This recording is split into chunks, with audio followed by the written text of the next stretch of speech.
안녕하세요. 반갑습니다. 러셀 목동학원에서 신서고 영어를 담당하고 있는 김승주입니다. 이번 2026학년도 1학기 신서고 1학년 공통영어 1 중간고사 총평이랑 주요 문항 해설을 같이 해보는 시간 가져보도록 할 건데요. 이번 시간을 통해서 여러분들이 신서고등학교 1학년 영어 내신은 이런 식으로 나오는구나. 그리고 기말고사는 이런 식으로 대비하면 되겠네 라는 점을 확실하게 인식시켜드리고자 이런 시간을 마련해 봤어요. 자, 그럼 우선 이번 중간고사 어떤 식으로 나왔는지 총평부터 같이 한번 나눠보도록 하겠습니다. 일단 전반적인 난이도부터 말씀드리면요. 중간 또는 중간 이상이라고 볼 수 있어요. 분명 2026학년도 이번 중간고사 같은 경우는 작년에 비해서 또는 지난 신서고등학교 출제 기조에 비해서는 높아졌다, 난이도가. 자, 이 요인에는 여러 요인이 있는데 가장 대표적인 요인으로 뭐를 꼽을 수가 있겠냐면 지문의 변형 정도가 매우 크게, 매우 심하게 나타났기 때문에 그래요. 이렇게 지문 변형의 정도가 크게 될 수 있었던 가장 큰 원인으로는 이제 시험 문제를 만드실 때 생성형 AI를 보다 적극적으로 사용하시는 것으로 보입니다. 생성형 AI, 그러니까 쉽게 말하면은 챗 GPT 같은 거라고 생각해 주시면 돼요. 이런 생성형 AI 같은 경우에는 아무래도 만들어내는 어휘 자체가 우리 일반적인 사람이 만들어내는 어휘보다 화려한 어휘를 쓰는 경향이 높아요. 그렇기 때문에 여러분들이 지문 변형된 것도 이제 다소 시험장에서 낯설게 느껴질 수 있고 압박으로 느껴질 수 있고, 그러면 게다가 플러스 알파로 어휘까지 화려해지니까, 즉 난이도가 높은 어휘를 사용하다 보니까 요게 여러분들 입장에서는 좀 난이도가 높게 느껴졌을 요인이 되었겠다라고 말씀드릴 수 있습니다. 자, 지문 변형뿐만 아니라 독해 문항 같은 경우 선택지를 구성하실 때도 AI를 활용하시는 것 같아요. 그러다 보니까 동일한 이유로 선택지를 해석하는 데 있어서 난이도가 높았다라고 말씀드릴 수 있습니다. 그리고 이제 객관식 어법 같은 경우는요, 그 범위가 전범위예요. 그러니까 특정 범위 안에서만 시험 문제 낼게가 아니고, 예를 들면 절에서 구로 바꾼다든지 아니면 구에서 절로 바꾼다든지 하는 이런 고급 어법이 나왔습니다. 그리고 이 객관식 어법 문제를 낼 때 바탕이 되는 지문도요, 그대로 원래 있던 지문을 복사 붙여넣기 한 게 아니라 변형을 해서 거의 완전히 다 변형을 해서 내셨기 때문에 이거는 더 이상 암기로 어법 문제 푸는, 그럼 뭐 예를 들면 틀린 그림 찾기처럼 내가 그동안 암기했던 거랑 다르면 정답이네 라고 했던 그런 풀이 방법이 더 이상 통용되지 않는다라는 거예요. 그래서 이번 2026학년도 1학년 1학기 중간고사를 통해서 학교 선생님들께서 어떤 시그널을 분명하게 주시고 계시냐면, 더 이상 암기를 딸딸딸 하는 것은 지양해라 라고 하는 이런 시그널이 느껴진다라는 걸 알 수 있습니다. 자, 암기를 지향해라 라고 하는 시그널이 또 어디에서도 볼 수 있냐면요. 객관식 어법은 어려움에도 불구하고 서술형 영작 같은 경우에는요, 평이하게 나왔어요. 그렇기 때문에 이것도 마찬가지로 어떤 뜻인 거예요. 자, 서술형 영작 풀 때 그동안 너네들 암기 딸딸딸 했었지? 그렇게까지 안 해도 여러분들이 어느 정도 어법 지식이, 전범위 어법 지식이 확립이 되어 있으면 바로 응용해서 풀 수 있게끔 나올 거야 라는 시그널을 한 번 더 주신 거예요. 그래서 암기가 이제 지양되는 그런 시험 공부 방법이 필요해졌다라고 말씀드릴 수 있겠습니다.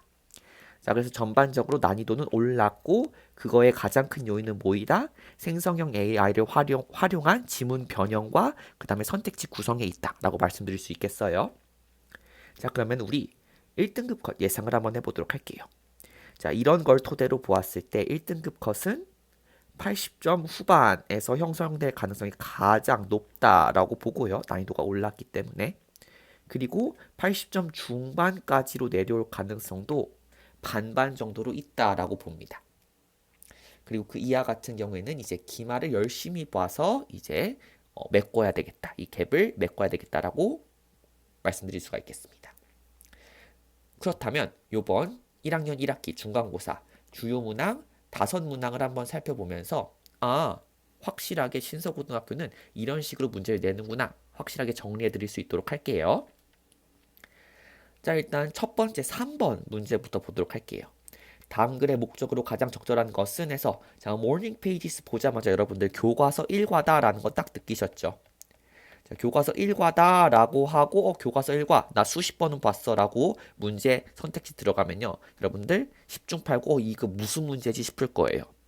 자, 왜냐하면 자, 원문을 가져오긴 가져왔는데요. 자, 모닝 페이지 쓰긴 한데 여러분들 pause 일시정지 눌러주시고 왼쪽 오른쪽 한번 비교해 보세요. 자, 비교가 되셨나요? 자, 원문에서 분명히 응용을 한 건 맞는데 자, 응용을 했을 뿐만 아니라 플러스 알파로 여기다가 지금 지문의 내용이 추가된 부분이 있어요. 자, 그래서 결론적으로 어떻게 해야 되냐면 요 글 같은 경우는 거의 소재만 동일할 뿐 여러분들이 다시 읽어내야 풀 수 있습니다. 그리고 여기 있는 선택지 5개 전부 있죠.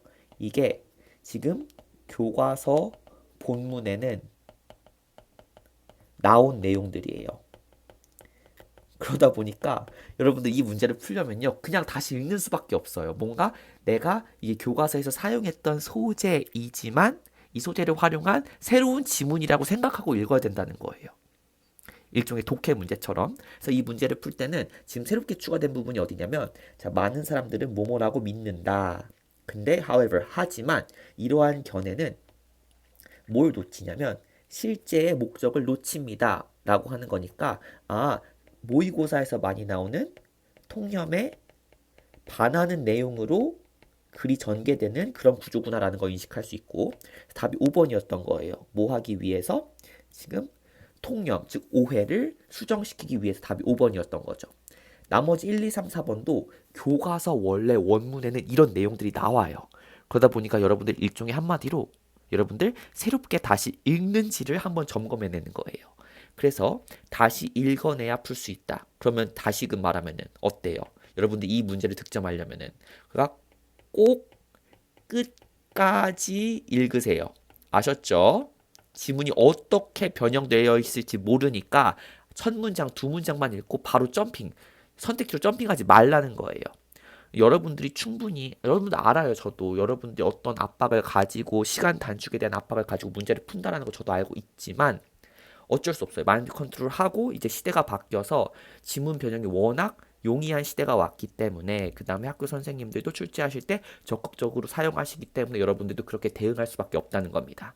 그래서 다시 한번 말씀드리지만 꼭 끝까지 읽으세요. 그래야 풀 수 있습니다. 자, 그 다음 문제 보도록 할게요. 그 다음 문제는 객관식 어법이죠. 객관식 어법 어떤 식으로 나왔는지 지금 한번 보시면은 일단 이게 교과서 원문에서는 어떻게 전개되었는지 한번 보도록 할게요. 자, 여기 보시면 여기 1번 선택지까지는 여기 지문 같은 경우에는 그대로 복사 붙여넣기 100% 되었어요. 근데 중요한 건 뭐냐면요. 여기는 but soon 원문부터는요. 여기 however로 시작한 여기부터는요. 완전히 변형되었습니다. 완전히 변형되었고 거기서 문법 문제를 냈다는 건 뭐예요? 더 이상 객관식 문법을 풀 때 암기가 소용이 없다는 거죠. 암기가 지양되어야 된다는 거예요. 그리고 지금 보시면 여기 1번 선택지 같은 경우에는 여기까지는 그래도 복사 붙여넣기 그동안 여러분들 익혀왔던 방식으로 풀 수가 있는데 자, 여기 2번 선택지부터는 여러분 완전히 다른 표현으로 나오잖아. 자, 2번 선택지 한번 잠깐 보도록 할게요. 자, 원래 원문에는 I found that 생략됐죠, 접속사. I had deeper and deeper thoughts. 이런 접속사 저를 활용한 구문이었다면 여기 실제 문제에서는 I found myself having deeper and more thoughtful thoughts라고 해서 지금 find 오형식 목적어 목적격 보어로 현재 분사 나온 그런 형태로 바꿨죠. 자, 지금 보니까 2번 선택지 같은 경우에는 원래 접속사 절이었는데 그걸 같은 의미의 뭐로 바꾼 거예요? 현재 분사 구로 바꾼 걸 볼 수 있죠. 이런 고급 어법까지도 나온다. 자, 하나만 더 살펴보도록 할게요. 여기 4번 선택지는 during which 와주고 블라블라 SV 나오는 표현 있죠. 원래 원문 같은 경우에는 during my first year of high school 이라 그래서 전치사 구였어요. 간단하죠? 근데 이게 during which로 바뀌면서 전치사 플러스 관계사 절로 바뀐 걸 볼 수 있어요. 아, 그래서 이제 객관식 어법 같은 경우에는 원래부터도 범위가 없었죠. 한마디로 전범위로 공부해야 됐던 거예요. 게다가 플러스 알파로 지문 변형이 어마어마하게 이루어지기 때문에 여러분들 잠깐 퍼즈 누르시고 오른쪽이랑 왼쪽 한번 비교해 보세요. 다 뜯어 고친 걸 알 수 있어요. 자, 지문 변형이 이루어졌기 때문에 암기가 중요한 게 아니라 더 중요한 건 뭐다? 기본 실력이 받쳐줘야 된다라는 거 다시 한번 시그널 보내주고 계십니다. 자, 그 다음에 이제 22번 독해 문제 같이 가볼 건데요. 앞선 두 문제가 지금 출처와 교과서 일과였다면 이제는 학평 지문을 가지고 왔네요. 자, 학평 지문인데요. 이 지문 낱말의 쓰임이 어색한 것 하나 고르는 거죠. 자, 이것도 마찬가지로 실제 원문과 한번 비교해 보도록 할게요. 자, 일시정지 누르시고 원문이랑 실제 시험에 나온 지문 비교 한번 해보세요. 자, 비교되셨죠? 지금 보시면은 원문에서 지금 내용과 소재가 동일하고 표현은요 100% 변형됐어요. 완전히 패러프레이즈 됐다는 거예요. 자, 패러프레이즈가 되면서 어떤 현상이 일어났냐면 아까 전에 말씀드렸다시피 이거는 생성형 AI의 도움을 받는단 말이에요. 그렇기 때문에 사용하는 어휘가 굉장히 화려해지고 그 다음에 고난도 어휘가 나온단 말이에요. 지금 여기서도 보시면 marginal이라고 하는 표현은 형용사로 나머지의, 주변의, 중요하지 않은 이런 표현이고 여기 perseverance 같은 경우에는 지금 명사로 끈기, 인내 이런 표현이란 말이죠. 여기 원래 원문에 나온 표현이 아니에요. 그럼에도 등장을 했고 그 다음에 marginal, perseverance 같은 경우에는 고1이라기보다는 한 고2 정도 되는 수준의 어휘로 나와요. 그러다 보니까 이렇게 변형된 지문을 대비하기 위해서 여러분들 고2 어휘 정도는 여러분들 기본적으로 준비가 되어 있어야 된다라는 점 강조드리도록 할게요. 자, 그 다음에 우리 네 번째 문제로는요. 26번 가지고 왔는데 지금 보시면 이거는 내용 일치 불일치 문제인 거 알 수가 있겠죠. 자, 이 문제 같은 경우에는요. 여기 나와 있는 지문에는 변형이 없어요. 그치만 중요한 건 뭐냐면요. 선택지 난이도가 높아요. 그리고 선택지를 만들 때도 아까 말씀드렸다시피 생성형 AI를 활용하기 때문에 어휘 수준이 높습니다. 자, 대표적으로 여기 1번 선택지 보면 airborne이라는 표현이 있죠. 이거는 형용사로 공중에 떠다니는 이런 표현인 거고 physiological 이것도 마찬가지로 형용사로 생리적인, 생리학적인 이런 표현이에요. 그 다음에 2번 선택지 acoustic 같은 경우에 형용사로 소리의, 음향의, 소리와 관련된 이런 표현이고요. 그 다음에 3번 같은 경우 요 variation 요거는 명사로 변수 그리고 distinguishable 형용사로 분별할 수 있는 오케이 그 다음에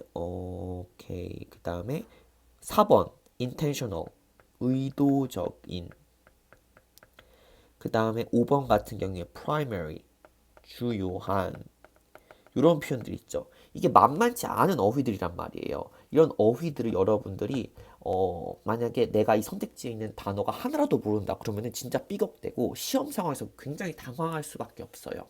그걸 극복하려면 어떻게 해야 된다? 이런 선택지 난이도가 높아진 걸 대비하기 위해서 다시 한번 말씀드리지만 어휘 적어도 고2까지는 대비해 주셔야 되고 그리고 충분히 여러분들 뭔가 내가 할 수 있겠다 싶은 친구들은요 고3 수능 레벨까지는 어휘 미리 다져놔야 어때요? 내신에도 도움이 된다 알 수 있습니다.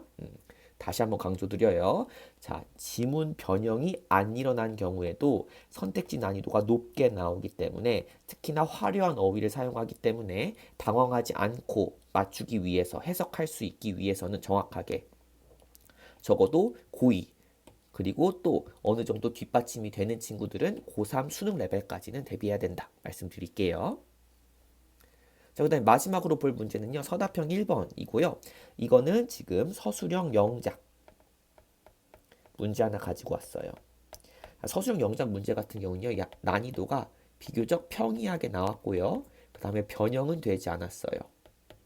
그렇기 때문에 요것도 뭘 알 수가 있냐면은 너네들 요거 서술형 영작 문제 하나 풀자고 막 전체 지문 다 암기하고 그러지 말라는 거예요. 요것도 A에 있는 우리말 표현을 영작하라고 되어 있죠. 그래서 어려운 퍼즐이 주어진 문헌은 빠른 색변화를 겪는다 라고 해서 An octopus presented with a difficult puzzle undergoes changes in rapid color rapid changes in color 이라고 해주면 되는 그런 표현이었던 거죠. 그래서 상당히 평이하게 나왔고 그래서 이거 한 문제 풀자고 전체 지문을 딸딸딸 외우는 것은 별로 여러분들한테 요구되는 그런 태스크가 아니라는 거예요. 반면에 요것과 대비해서 객관식 어법 같은 경우에는 어떻게 나왔어요? 난이도 높게 나오고 게다가 전체 변형돼서 나왔죠. 자, 이것이 두 개가 주는 시그널이 뭐다? 공통적으로 주는 시그널이 암기 지향하고 대신에 전범위 어법을 확실하게 공부해라 라고 하는 시그널이다 라는 거 다시 한번 강조드리도록 할게요.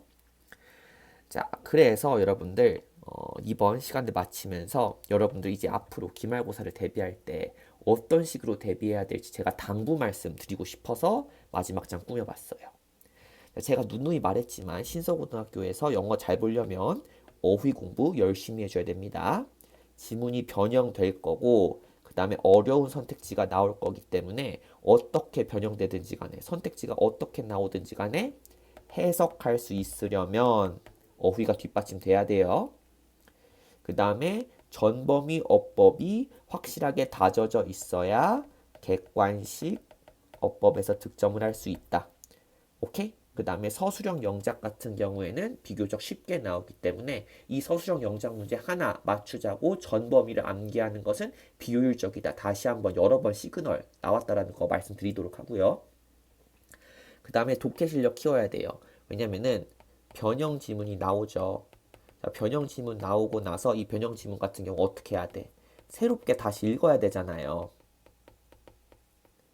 새롭게 읽어야 한다는 건 뭐야? 마치 모의고사 시험 문제 풀듯이 여러분들 접근해야 되는 문제가 두세 문제 정도 나오고 고난도로 출제될 거라는 얘기인 거예요. 그렇기 때문에 여러분들 평소에도 모의고사 공부 틈틈이 해주셔야 된다라는 거 말씀드리고요.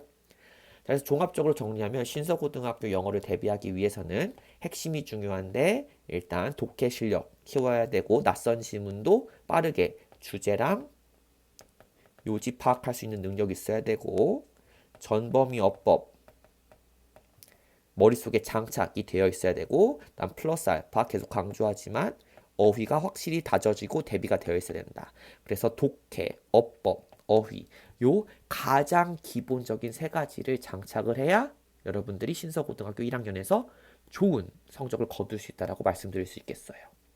자, 일단 이번 중간고사 정말 수고 많으셨고요. 이번 중간고사의 분석을 토대로 기말고사 때는 더 좋은 점수 받을 수 있기를 바라도록 하겠습니다. 자, 수고 많으셨습니다. 안녕.